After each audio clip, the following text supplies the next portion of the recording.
Okay, so here we go. I'm doing this one. Okay, so 6 5 6 6 6 5 6 5 6 6 6 5. For months, I've had that going through my head once in a while. And, God decides to extrapolate it from the universe, put it in my head, let me ruminate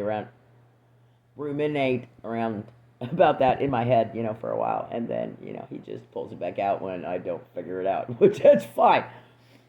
I wasn't meant to figure it out yet, so but today I think I did.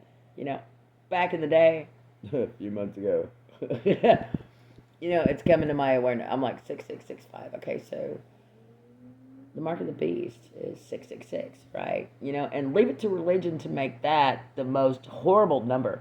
Whereas in like numerology, the number 6 is a very nurturing number, very loving number. You take a pregnant woman, turn her to the side. She has the shape of a number 6, nurturing mother. Only religion would make that into the mark of the beast, and y'all know how they love women in religion, right? Anyway, so I thought that had something to do with it at first, but then, like I said, God said nope, took it back out. So he put it back into my head this morning. 6 5 6 6 6 5, and it was all about that riff, right?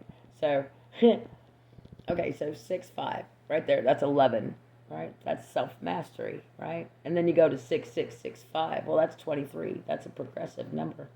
And then so put them together, 1123, and that I have been seeing 1123 everywhere. All over the place. Every goddamn time in the morning that I open up my phone. Well, not every time, obviously, but every day I've seen 1123 on my phone in the morning. Not today, strangely enough, but it's only because I figured it out. 656665. You had those together. All those numbers when put down, that's 7.